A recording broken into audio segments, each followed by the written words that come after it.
Alright, so Netflix really said, let's go big or go home. Because they just announced that Jin-Woo is leading the live-action adaptation of Solo Leveling. Yeah, you heard that right, Solo Leveling. The manhwa. The anime. The monster slaying, dungeon clearing, overpowered protagonist madness in live action. And I'm not gonna lie, I have questions.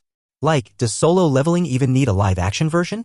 Can this kind of story actually work outside of animation, or are we about to witness Netflix's next, well, let's just say swing and a miss? Let's talk about it. So let's start with the obvious, Solo Leveling is kind of a big deal. Like, not just in Korea, but globally. It's one of those rare webtoons that took over the internet. People weren't just reading it, they were binging it like their life depended on it. And it's not hard to see why. You've got Sung Jin-Woo, your classic underdog turned absolute monster. At first, he's the weakest hunter around. Barely surviving dungeons, getting disrespected left and right. But after a freak accident, he basically unlocks cheat codes in real life. He starts leveling up in a world where no one else can. And watching him rise through the ranks? It's so satisfying. But it's not just power fantasies. There's real emotional depth too, his relationship with his mom, the sacrifices he makes, the mystery behind the system that powers him. It's all wrapped in these epic, beautifully drawn fights with actual stakes. The scale just keeps growing, monsters, guilds, politics, gods. And that's where the challenge comes in. It's huge. Like, anime and manhwa can go as big as they want. You want a monster the size of a skyscraper? Sure. You want Jin-Woo to solo an army of demons in one frame? Easy. But live action? That's expensive. That's hard to pull off. You need top-tier CGI, great fight choreography, and actors who can carry the emotional weight. Otherwise, it starts to feel like a cosplay fan film real fast. And Solo Leveling fans have high expectations. So yeah, adapting this is gonna be tough. So why now? Why is Netflix suddenly throwing its weight behind a live-action version of Solo Leveling? Well, for starters, K-dramas are not just hot. They're scorching. Netflix has been doubling down on Korean content ever since Squid Game broke the internet. And even though not every show hits that level, Korean series consistently perform well across the globe. Then you've got the anime adaptation of Solo Leveling, which dropped earlier this year, and let's be honest, it was a hit. It brought a whole new wave of fans into the fandom. People who never even touched the webtoon. So Netflix is seeing the numbers. The hype is real. And here's the other part of the strategy, casting Jin-Woo. This guy is blowing up. Lovely Runner put him on the map in a big way, and fans are still in withdrawal from that show.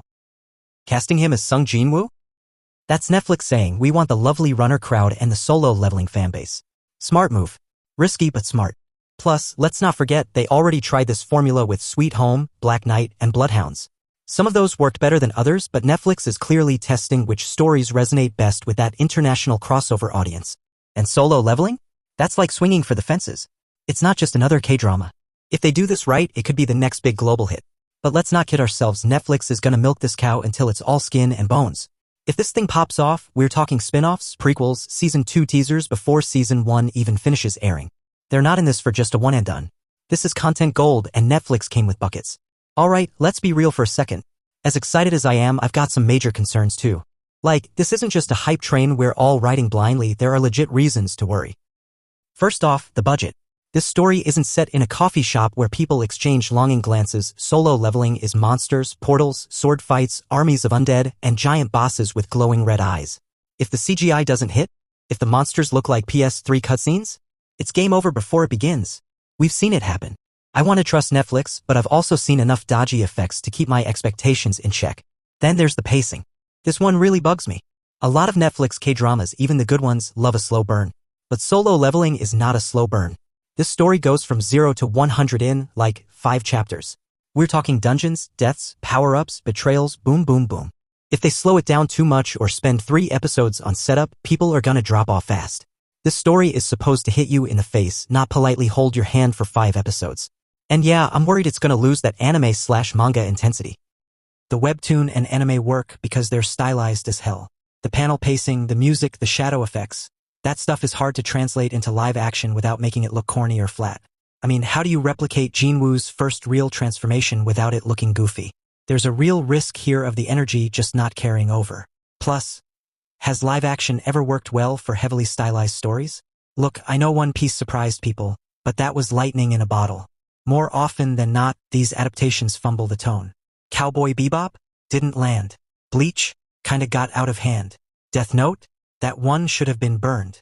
So yeah, when I hear Solo Leveling is getting the live-action treatment, my first reaction isn't yay. It's, are you sure about this? And that's why I'm not just jumping up and down yet. I want to believe in it. I want it to work. But this is a dangerous game Netflix is playing. If they mess this up, they're not just ruining a show, they're nuking a whole fandom's trust. Okay, so now that I've rained on your parade a bit, let's flip the script, because look, Solo Leveling isn't doomed. Far from it. In fact, it could be one of the coolest live-action K-dramas ever if, and that's a big if, they get a few key things right. First, Jin-Woo has to carry. Let's not sugarcoat it. This whole story rests on the shoulders of Sung Jin-Woo.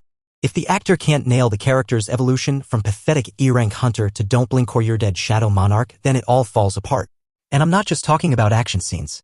We need to see the emotional weight of what he's been through, the trauma, the loneliness, the terrifying choices he makes. The audience has to believe that this man went from bottom feeder to god tier.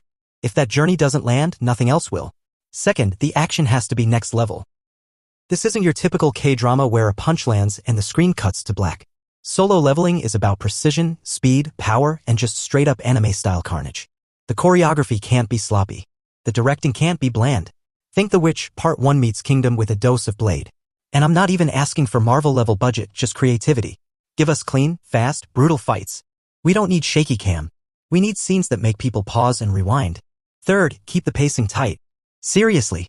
No filler, no emotional slow-mo flashbacks every 10 minutes, no dragging things out to hit a 16-episode quota. If there's one lesson from the anime community, it's this: get to the good stuff fast. Ideally, by the end of episode 1, we should already be in the double dungeon. You know the one. The one that changes everything. That dungeon needs to hit like a truck. Fourth, Shadow Army must look and feel epic. This is Jin-Woo's whole thing. If the shadows look cheapy. If the VFX doesn't sell that overwhelming sense of oh crap, this dude's not human, the magic's gone. We need them to feel like an extension of him, not just video game NPCs standing around. And Baru better be terrifying. That's non-negotiable. Finally, don't water it down. This is dark fantasy. People die. The world is brutal. Jin-Woo becomes terrifying. Don't sanitize it for a broader audience. Solo Leveling works because it's raw and intense and a little bit twisted. Embrace that. Push it. Don't Netflix CFA it into a safe PG-13 drama with a love triangle. Please. Alright, I'm just gonna say it and please don't cancel me. I like Solo Leveling. I do. It's fun, it's stylish, it's got that hype energy that makes you want to max out your gym membership and start shadowboxing imaginary monsters. But I don't think it's as amazing as everyone makes it out to be. Like, people talk about it like it's the second coming of Attack on Titan or something. And honestly, I have my issues with AT2, well, really just one, but that's a rant for another day. Back to Solo Leveling, the story is kinda, what's the word? Generic. You've seen this before, weak guy gets overpowered, unlocks insane abilities, becomes a god. And I get it, we love that stuff. It's satisfying. But let's not pretend it's breaking new ground here.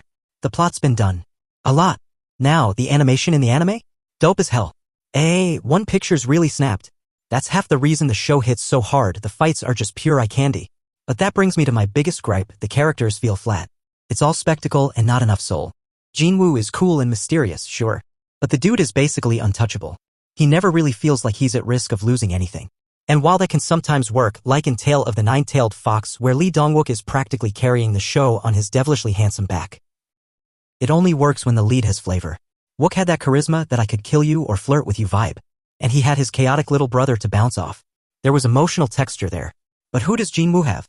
Who's there to bring out his human side once he hits God mode? Who's grounding him emotionally? Because if the answer is his shadows, I'm gonna need more than Baru awkwardly kneeling and calling him my liege. So yeah, Solo Leveling is heading to live action. And honestly, I'm equal parts excited and terrified. It's got potential. Big time. But it's also the kind of story that's way harder to pull off than people realize. The style, the pacing, the insane power scaling, it's a high-stakes balancing act. And hey, if Netflix actually gets it right, this could be a game changer. But if they fumble, we're talking Dragon Ball Evolution levels of pain. And again, let's not kid ourselves, Netflix is gonna suck this IP like it's being paid by the hour.